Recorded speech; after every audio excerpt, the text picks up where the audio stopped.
This week's episode is brought to you by Adam and Eve, your go-to for intimacy toys you'll never get tired of. I browsed their site and immediately started shopping. They offer 24/7 support, 90-day returns, and always discreet packaging. To celebrate 50 years in business, Adam and Eve is offering my listeners 50% off one item, plus free shipping in the US and Canada, and free rush processing. Some restrictions apply. Visit adamandeve.com and use code PLEASEME for this amazing deal. What will you get? Welcome to Please Me, the podcast bringing you bold conversations and big clit energy. I'm Eve, your host, on a journey from trauma to sexual liberation. Join me and my guests as we dive into conversations around orgasm equality, self-love, body positivity, and essential sexual education. Let's reclaim pleasure and close the orgasm gap one empowering conversation at a time. Last week, I interviewed Lee Brandon, who is an expert on getting to the root cause of acne. We talked about how his experience with acne played a part in his confidence, relationships, and ultimately his sex life. He learned how to heal acne from the inside out, and he shared that information with us last week. Go back and listen if this is an issue you can also relate to, or share it with someone who does. Did you know that podcasts rely on listener support to keep bringing you the content you love? For the best way to support the show, join me on Patreon for ad-free listening, early releases, bonus episodes, and exclusive content. See show notes for the link. Please Me is for mature audiences. Sit back, relax, and surrender to the pleasure of Please Me. What I was thinking about why I felt it was so important for me to get married. Why I felt it was so important for me to find that relationship that was supposed to define me as a woman. Hello, and welcome to Please Me, the podcast destigmatizing conversations about sex and sexual health. Today, I'm so excited to welcome Cathelina Duvert to the show. She is an author, a blogger, and a recovering depressive. And she wrote a book called The Box, and she talks about her protagonist as being a high-powered executive who suffers through depression. And it talks about her mother and their relationship and generational trauma. And so I'm excited to talk about those things with you today. So thank you so much for being on the show today, Cathelina. Thank you so much, Eve, for having me. I appreciate the time. Yes. So first of all, I know that you are a longtime blogger. You've had multiple blogs, and I think it's so interesting because your blogs have grown with you throughout your recovery and your healing. So do you want to just speak to that a little bit? Sure, I would love to. So I've always thought about blogging and just sharing my experiences with people. And when I created my very first blog, it was called The True Confessions of a Reluctant Bachelorette. And I thought that was such a fun title. I thought that it would be really fun to talk about. When I started it, I was about in my early 40s. And I started it and thinking about, why am I not married yet? And I felt like I was a reluctant bachelorette, literally. And I created it talking about my dating disasters, talking about why am I still single, and talking about just general ideas of me being a single woman. And when I finally did meet someone and I got married, I changed it. I created a new blog called Tie the Knot, which was a play on the last name of the husband.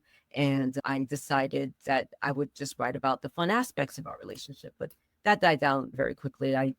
There was issues going on in the marriage that I didn't want to talk about. I wanted to continue blogging. And I thought, what could be something very meaningful for my audience? And that's when I decided. I've gone through depression. I've done a few strategies that help me deal with depression. Why not bring that to my audience? And that's what I did with Kathy's Cross of Depressive's Positive Perspective. So yeah, it has grown with me.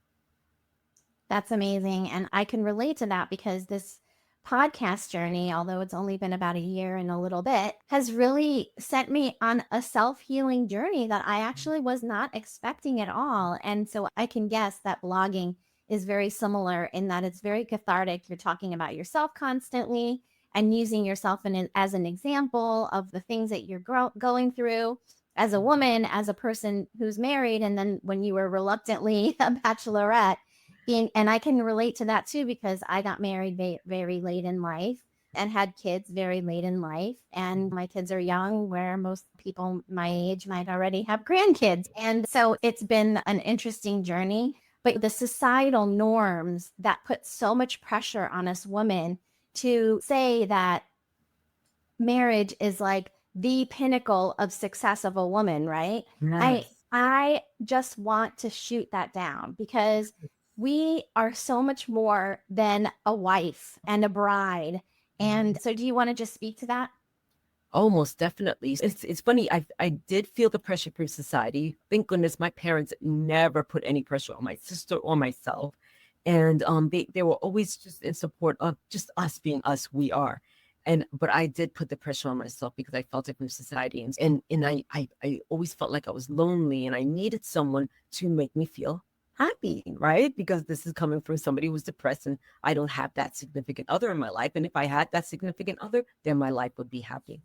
And so when I did finally get married, they were a happy couple of years. And then after that, they were happy, not a happy couple of years after that, right? And it wasn't until I left the husband where I really looked back and I was just like, what was that about? I really tried to find the understanding in my in what I was thinking about why I felt it was so important for me to get married, why I felt it was so important for me to find that relationship that defined that was supposed to define me as a woman. And then when people say when people hear that I'm separated from my husband and they say sorry, I was like, oh no, don't be sorry, I'm not. I'm good. I went through what I had to go through, but now I'm on the other side realizing that marriage isn't the pinnacle of a woman's success. 100%. And I love that story and I can relate to because I am also divorced. And on the other side of that, happier than I've ever been in my life, and Yep. realize that those societal pressures that were being put on us, or me in particular, were making me look outside of myself for happiness. Where Mhm. really, if you want happiness, you need to look within, right? And when you find happiness within, you will attract more happiness outside of yourself. And so I want to dive a little bit into your depression journey because I know that's been something that has really formed you through your years. And so I'd love to hear when you started feeling like you struggled with depression. And I know sometimes there's not words initially to really pinpoint what you're feeling, but like when did you finally realize, hey, this is something that not everyone else is going through? So that's a really good question because it took me many years to realize what had caused my depression. So I started feeling these feelings of intense self hatred, emotional turmoil back when I was around 12 years old. And I remember that between the fifth grade and sixth grade, at fifth grade, I was fine. It wasn't until sixth grade where I was always sad, crying, depressed, went into angry rages, all of that.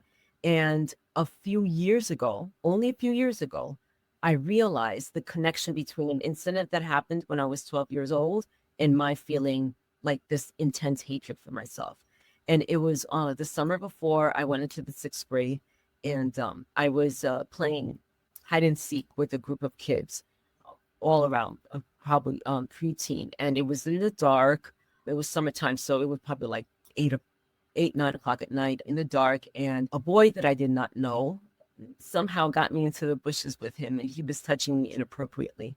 And my naive brain did not register what was happening until he said, "Don't worry, I won't tell nobody." Oh my gosh.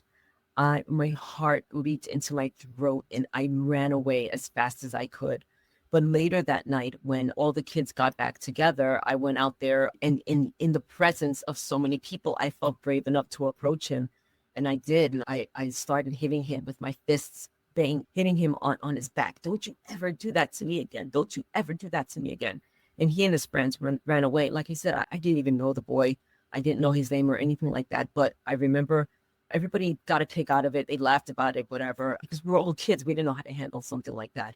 And it wasn't until after I remember feeling that intense hatred. Like I hated myself. I was angry with myself for allowing something like that to happen. I was no longer angry with the boy. I let out my frustration on him, but later I blamed myself for what had happened. Like I said, I was only about 12 years old and I was very naive.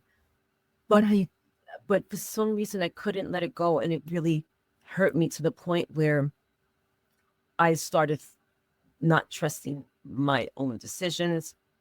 I didn't want to be around anybody. I didn't want to hang out with anybody. I didn't trust boys or men. It was just this, and I didn't talk to any adults about it. I didn't talk to my parents. I don't really remember why, but I can imagine that they probably was blaming me for it. I don't know. And I feel like those feelings of blame and self-hatred festered over the years. Now, that incident was not something that I always thought about, but it was always in the back of my mind, right? One day, a few years ago, I went into my storage unit to find something, and I found a bunch of writing, poems, short stories, a bunch of them that I wrote based on that incident. So I knew that even though that incident has not been in the forefront of my mind, I knew that it really affected me deeply because I wrote so much about it. And there were a lot of these things that I wrote that I barely remembered writing them. But it was specifying the time it was, what he did, what he said. That's why I always remember it so clearly, so vividly in my mind.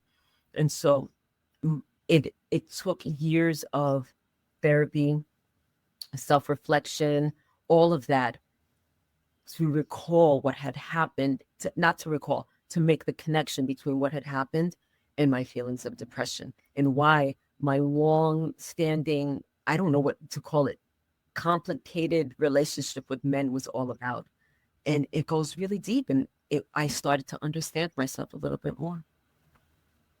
Wow, that's an amazing story. I thank you so much for sharing it. I know it's very difficult to talk about these experiences, but what I find over and over again is that childhood sexual trauma is the most traumatizing of traumas that anybody can experience, and it affects us in so many different ways. And you were so brave to actually hit him and tell him never to do that again, because a lot of times we don't get the opportunity or we don't have the strength within us to be able to create that, I don't know, that closure around a situation like that does fester and grow with us for a lifetime. And so that was so brave of you to be able to do that. But in having had that experience, you probably started feeling like you didn't trust yourself, because how could you let that happen to yourself? Why didn't you do something while it was happening? There's all these things that we tell ourselves as children. And this was a totally different new experience for you. How would you absolutely know how to handle it, behave in that situation, or protect yourself? Like, we just don't have these conversations with our kids unfortunately, we need to really prepare them. When I have to say that as a mom, I have had those conversations with my kids, and still, no matter what, you still felt guilty about it in some way towards yourself. And how has that affected you? Because something that I read on your website, or not your website, but your landing page, it said the way that trauma affects the way that we communicate with others, and also in our relationships and in the relationships with ourselves. So can you talk a little bit about communication in terms of, did that experience affect your communication with your husband, would you say, or communication with other people? Definitely, I think all of the above. Yes. I'm trying to think about, okay, so let's talk about as I was growing up. I think I wrote somewhere, I've written somewhere that what I started feeling was this need I craved the attention of men, boys and then men. And at the same time, I didn't quite know what to do with that attention. And I felt like that as I was dating, during my days of dating, I didn't really know who I was in terms of being with somebody of the opposite sex. And so I found that I had a number of failed relationships in my teens, in my 20s, and even my 30s. And I never quite understood why. Perhaps I feel like that all of that, those failed relationships probably stemmed from what I had experienced as a child, not really trusting myself with a member of the opposite sex. And so, in terms of communication, so I didn't tell any adults what happened. My sister knew what happened, but at the time, she didn't quite understand why I was so upset about it. So it was hard for me to talk to her about it. I remember that I was a pen pal with somebody who I went to school with, and I wrote to her about what had happened. I don't recall what I wrote in my letter to her, but she wrote me back saying, I've never heard you talk about yourself so negatively before. And so I remember those words of hers because obviously there was a shift in the way that I felt about myself. And if I'm going to feel so negatively about myself, that's going to definitely affect the way that I communicate with others. Now, because my sister didn't really understand what I was going through, I didn't really talk to her about what I was going through, what I was feeling. She never knew or understood how to help me. Okay, when I did end up getting married, I remember telling him about what had happened, but I told it to him in a sense that this is something that happened to me. It was unfortunate. And I don't think I was crying when I told him, but definitely every time I share that story, it hurts a little bit more. It hurts a little, right? But I also take it as gaining my power back, sharing something like that, because a lot of people who are victims of molestation and assault, they keep it to themselves. And by talking about it, I feel like I've empowered myself. And I feel that deep down, there's a part of me, that little girl, I guess you could say, that 12-year-old that still doesn't know how to handle it. And there were some times with the husband where I would get very angry very quickly and I didn't understand where it came from. There were times when I was just dating and somebody does something to me, maybe while we're in the bedroom or something that I get upset about and I just don't know how to handle it. And that was always hard for me to explain. And in understanding how hard it was to explain, I was always going back into myself and blaming myself for not being able to communicate with the person who I was with. I don't know if I answered your question. Yes, you did. And the self blame is a big deal, right? Because you're constantly pointing the finger at yourself. When in reality, the situation was out of your control. It was something that happened to you. It was a traumatic experience that affected you in so many different ways, but it was never your fault. And I know that for me as a child, I also was molested. And what I learned was, that I didn't have autonomy over my own body and that I couldn't say no and that I should never talk about this. And so it shut me down verbally. And so I remember having those like early on relationships and not being able to tell the other person when I was unhappy or upset with them, or if there was something that was a situation or conversation that was going to be a little bit difficult to have. I was completely shut down around any conversations like that. I could talk about going to the movies and doing fun things together, but I couldn't talk about the serious stuff. I was just completely shut down. And if I were to be able to talk in any way about these things, I'd have to write it down and have the person read it because I physically couldn't verbally say. So trauma affects us in so many different ways. So I'm so happy that you feel comfortable sharing your experience because I think a lot of people can relate. And also affects our libido and our sexual health, right? And can you tell us a little bit about how that experience with your trauma and then the depression that came of that and the self-loathing that came of that, how did that affect your sexuality? So this is so interesting. I'm going to compare myself to my sister because she's my twin, right? And I feel like because of that, what had happened to me, we're so different in so many ways. And one of those ways is what started happening to me in my organs, my sexual organs. For instance, I developed endometriosis, right? Endometriosis is the breakdown of the endometrial lining, and it can stay within the area of your sexual organs, but it can also travel. My endometriosis. The lining traveled to my lung. It collapsed my lung. I was in the hospital for 2 months, whatever. And then the doctor, of course, a male doctor, found it fascinating that my endometrial cells ended up in my lungs, right? And I feel like, and my sister never experienced anything like that. So why was it the fact that we're twins and I'm the one who experienced endometriosis and she did not? I really feel like something like what had happened to me has something to do with that. I don't know. I just started thinking about all these different possibilities. Another aspect is that like I mentioned before, it was always hard for me to sustain a relationship in my 20s, 30s. Yeah, in my 20s and 30s, and even my 40s, if you think about it, because I'm no longer with the husband.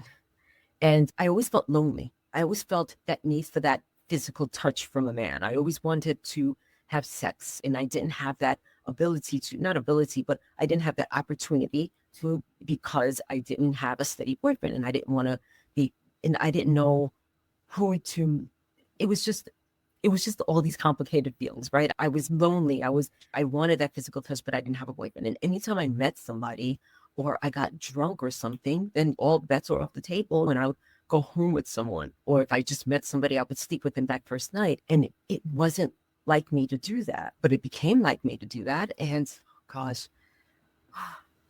I just,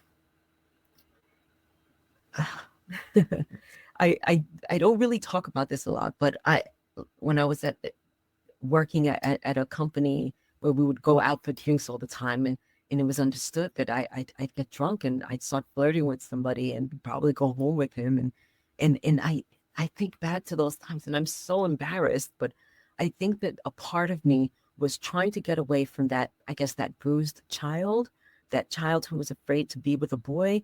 And so I was drinking in order to make myself feel better, in order to give myself the courage to let out all my inhibitions and do what I wanted to do without feeling like I was, without feeling like, I don't know, like I was by feeling okay about it, not feeling guilty about doing having done that. But of course, after I was over it, I was just like, oh gosh, I can't believe I did that. So a part of me feels that in trying to overcome those feelings of hate, self-hatred, those feelings of that I was shameful of myself, I would drink so that I wouldn't be ashamed of myself.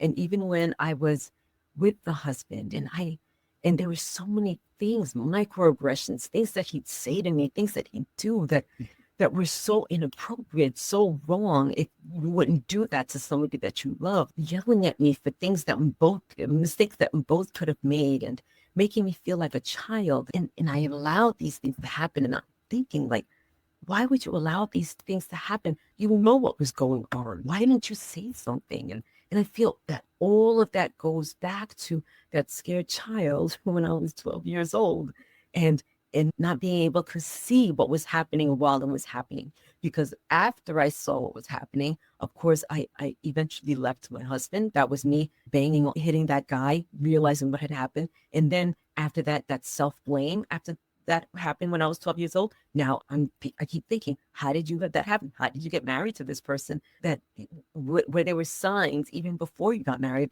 that this wasn't the right person for you? So I feel like I've been going on this continuous loop when it comes to my relationships with men. And every time I get into a new relationship, I feel like I've learned my lesson. I know what I'm not going to do, and I go ahead and do it anyway. So It's that cycle of trauma, right? That just gets you right back in, right? And you have to really be so intentional about getting out of that cycle. But the more self-aware you are, the more you can see the pattern and try to change that pattern for yourself. Your experience is much needed in terms of like people hearing it, because people can really relate to that. And you mentioned that you're a twin, and are you identical twins? we're fraternal twins. You're fraternal twins, okay. Because with identical twins, it would be super interesting to see one person having an endometriosis and the other not. But since you're fraternal, then it can go either way because your DNA is different. So Right. it doesn't necessarily mean that you're going to have the exact genetics. But I have to agree. I think that trauma is really internalized into our DNA, and it can affect your body and how your body develops. So who knows if the endometriosis going into your lungs, which is so bizarre and scary, honestly, could have been caused by the early trauma that you experienced and the internalizing of that trauma that you're still healing from. And trauma is ongoing process. It's not something that you're suddenly over. And so entering into this podcast when I first started it about a year and a half ago, I really didn't ever think that it would be a healing journey for me. But I feel as I have these conversations, I peel another layer of the onion away of healing. And it's been actually a beautiful journey. And the more we can share our journey with other people, the more we can heal. So thank you so much for sharing yours with us. And I just want to ask you too about depression, a little bit more about depression, because I know that depression like really affects us internally, but also affects everybody around us, right? And how has that affected relationships in your life with the people around you? Around I'm going to talk about my sister real quickly because we're so close. And because we're so close, I was always getting into these depressive episodes, crying for no reason, just really sad, angry. And she never knew how to help me. And I remember one time I found a card not too long ago that she had written me like 20 years ago. She wrote a card saying, I don't really know how to help you. And you get so upset all the time. And I don't know what to say or I don't know what to do. Just know that I'm here for you. And that made me realize that my depressive episodes were negatively affecting her, right? And it wasn't until one day when I was just sitting there crying, my sister looked at me and she was like, that's it. And she's the one who searched for a therapist for me. It was because of her that I sought therapy, that I started going to therapy. And because it affected her so much, she didn't want to see me in pain like that. And she knew that she didn't know how to help me. She knew it. And it's not like she could say, talk to me, because I wasn't talking to her, obviously. And so it affected her in that sense. And she helped me get through it by finding me a therapist. And by the time I got married, I had done so much work to heal myself with therapy, with meditations, affirmations, exercise. I did a whole number of things. And I did all of these things, not necessarily to heal myself, but I found that all of these things were helping to heal me. So I continued them. So by the time I got married, there wasn't so much an issue of depression, although it still existed because you don't just heal yourself from depression. But the husband also suffered with depression and we experienced it very differently. And I found that while I was with him, I was regressing. I had already gone to a place where I was healing and I understood what was happening with me and I understood that I was depressed. And I understood what my symptoms of depression were. If I had writer's block, I couldn't write anything up. There's something going on. I'm depressed about something. What is it? I had to figure out what it was. But I went through stretches of months where I was not feeling myself.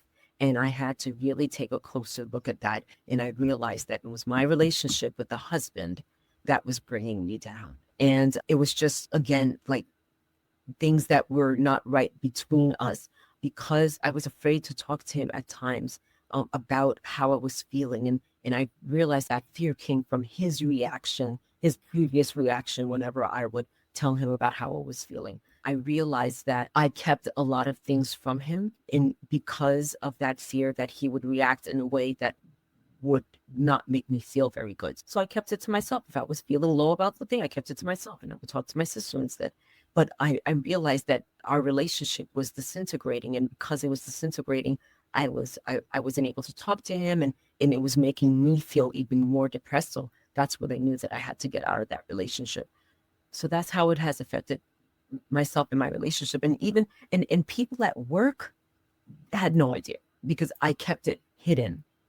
When I would play a part when I was at work and when I went home, I was my depressed person. You follow? You were able to be functionally, in society, right? Still functioning, like putting on the happy face, but it was an act. Yeah. And when you would go home, that's when you were able to express yourself. But then if you didn't have a partner you were able to express yourself with, then the cycle continues, right? And so I appreciate you telling us that story. And absolutely, depression affects everyone around you. And seeking help was such a wonderful thing that your sister helped you to find a therapist. And that was like probably the beginning of trying to work on yourself and all of that. So good job, sis. Sometimes you need someone like outside of yourself to look in and just bang you on the head with one of those like hammers, like those soft hammers, like boom, come on. You need some help here and let's find you some help because this is not okay. You can't live your life in this energy. And so you mentioned therapy and meditation, and I know that we talk about all of the things that have helped you. So what other things have helped you with healing? So the other things that have helped me was writing, definitely writing. Right. Because Mhm. I've always been a writer, and it was in fact I started writing my novel as a way to understand what I was feeling. And when I was diagnosed with depression, that's when I was just like, okay, my main character is suffering with depression as well. Let me see what issues that I can give her. And so that helped me. That was very therapeutic for me. And at times, there were times when I was in like my deepest depressive state. And I thought, okay, how can I make this useful for myself? And while I was in that deep depressive state, I would write about how I was feeling, exactly what I was feeling, where I was feeling it, in order to give it to my main character so that I could be completely authentic. So writing was very huge for me. And you see what I did. So I did and reading a lot of self-help books, a lot of personal development books, which helped me really center myself, think about my issues, think about what makes me angry, what makes me happy, all of these things all combined together to help me really start the healing process. Yes. And something that I just remembered I wanted to say before, after you talked about your husband and your sister, is that I've read somewhere, many places actually, that you are a combination of the five people that you spend your time most time with, right? And so if you're spending time with a husband that's depressed, all of the time, that is one of those five people that you're spending time with, and it can bring you down. So paying attention to those top five people that you spend your most time with, because this is who you are going to be, right? You are going to be a combination of those five people. So pick your friends wisely. Yeah. Yes. And so let's jump into the role play section of the show now. And I think this is always like a really fun thing to do. And we decided that we're going to do a role play around me being your therapist, and you are going to be talking to me about how we'll just get into it now. So, action. Okay. Hi, Catalina. Welcome to our session today. What do you want to talk about today? Hi, doctor. I wanted to talk about how I could um possibly find the words to talk to my significant other about my needs and my wants in the bedroom. I don't know how to bring it up. It makes me feel a little shy and a little shameful, and I don't know how to bring it up. Okay, I think that is a great topic of conversation for today. And I just want to preface it by saying that no shame in sexuality, and there's no shame in any kind of sexual health condition. And I know that you struggle with endometriosis, and that is something that you struggle with personally, and it often will cause painful sex. And I just want to say that even though you may feel ashamed, I just want you to know that really there is no shame in any of this. And so I want you to try to first focus on trying to get rid of that shame so that you can really be open to having a conversation. So, what are your needs and what is it that you want to express with your partner? I want to tell him that I don't want him to feel like I'm not enjoying him because, as you said, it is quite painful sometimes for me to have sex with him, but I don't want him to feel like it's not that I'm not interested in him or I'm not enjoying him, but I want to make sure that he knows that it's me and he needs to go slowly with me or be more gentle with me. And I don't know how to express that. I love this example that you just gave because a lot of women don't realize that penetration is the way that men climax, but not the way that women climax. only 3 to 5% of women can climax from penetration alone. 95% of women need external clitoral stimulation in order to orgasm. And not only that, but women need around 20 to 25 minutes of pre-stimulation before penetration can be comfortable. And so having those statistics on hand to share with your partner might be really useful so that he understands that he needs to prep you, right, in order to get to the point where you're ready for penetration. And it takes 20 to 25 minutes of prep, right? So, what sorts of things do you enjoy in terms of getting yourself ready? There's a lot of different options. There's oral sex, and there's touching, and there's toys, and there's all sorts of things, but everybody has their own preferences. So, what sorts of things, let's say top 3 things, do you enjoy that you want to make sure that your partner knows?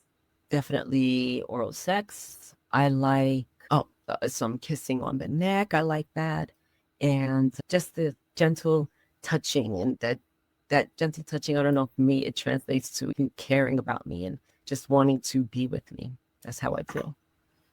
Okay, so like a cuddling sort of Yeah, like dental. Yeah. And all of this is beautiful. And I wish that we could all have these conversations with our partners because every single woman is different and every single woman has different needs. And some women want to be gently touched and another might want to be spanked. And for each one of them, that's going to be the turn on, right? But you need to be turned on in order to be ready, right? I also like to consider that the entire body is an erogenous zone.